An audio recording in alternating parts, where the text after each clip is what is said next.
BJP का नया राष्ट्रीय अध्यक्ष कौन होगा? होली से पहले इस सवाल का उत्तर मिल सकता है।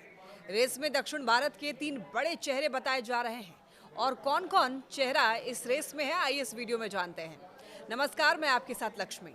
हरियाणा, महाराष्ट्र और फिर दिल्ली में ऐतिहासिक जीत के बाद बीजेपी के राष्ट्रीय अध्यक्ष को लेकर अब कयासबाजी तेज हो गई है।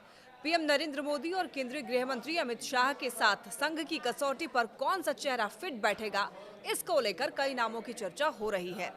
गुजरात में जब बीजेपी ने 182 सीटों में 156 सीटों पर कब्जा जमाते हुए सबसे बड़ी जीत दर्ज की थी, तब सीआर पाटिल को जेपी नड्डा के उत्तराधिकारी के तौर पर देखा गया था। लेकिन अब आश्चर्यजनक तौर पर दक्षिण भारत से बीजेपी के नए राष्ट्रीय अध्यक्ष के आने की संभावना व्यक्त की जा रही है। बीजेपी के 3 नेताओं के नामों की चर्चा भी है और दावा ये किया जा रहा है कि ये तीनों नामों पर बीजेपी और संघ दोनों की सहमति बन सकती है। अगर ऐसा होता है, बीजेपी को दक्षिण में अपना विस्तार करने में मदद मिलेगा और बीजेपी और आरएसएस बीते कुछ महीनों से बीजेपी का नया राष्ट्रीय अध्यक्ष चुनने के लिए माथापच्ची कर रहे हैं। लिस्ट तैयार है, बस किसी एक नाम पर सहमति बनाने और अनाउंसमेंट की देरी मानी जा रही है। और ये भी माना जा रहा है कि देखिए 10 से 20 मार्च के बीच में अध्यक्ष के नाम का ऐलान हो जाएगा। नया अध्यक्ष चुनने के लिए 2 तरह के डिस्कशन देखिए अभी इस वक्त चल रहे हैं। पहला है कि किसी ऐसे लीडर को अध्यक्ष बनाया जाएगा जो संगठन चलाने में माहिर हो, आरएसएस बैकग्राउंड का हो और चुनावी रणनीति में खुद को साबित कर चुका हो।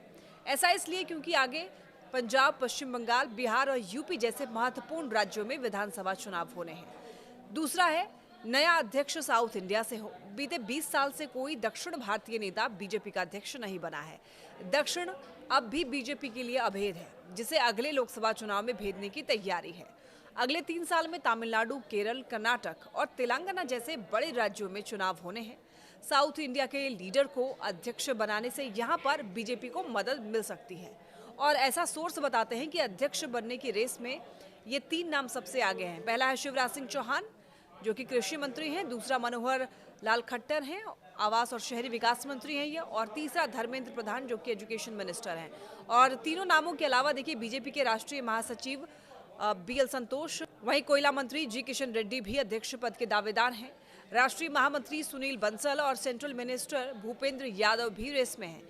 दक्षिण की सुषमा स्वराज कही जाने वाली डी पुरंदेश्वरी लिस्ट में इकलौती महिला है और बीजेपी के नए राष्ट्रीय अध्यक्ष के लिए दावेदारों में धर्मेंद्र प्रधान, भूपेंद्र यादव के अलावा सुनील बंसल का भी नाम सामने आया है, ये हमने आपको बताया। और अभी तक की लिस्ट अगर देखें तो बीजेपी ने कुल 11 राष्ट्रीय अध्यक्षों में 3 दक्षिण भारत से आने वाले नेताओं को इस कुर्सी पर बिठाया है। इनमें जी कृष्णमूर्ति, बंगारू लक्ष्मण और वेंकैया नायडू का नाम शामिल है। बीजेपी से जुड़े सूत्रों का ये कहना है कि 2026 में पश्चिम बंगाल के साथ तमिलनाडु और केरल में चुनाव है। बीजेपी राष्ट्रीय अध्यक्ष की नियुक्ति में भविष्य में संभावित विस्तार को ध्यान में रखकर फैसला ले सकती है। इसमें तमिलनाडु राज्य पर बीजेपी विशेष फोकस कर सकती है और ऐसे में दक्षिण के नेता को राष्ट्रीय अध्यक्ष का पद मिल सकता है, ऐसा माना जा रहा है।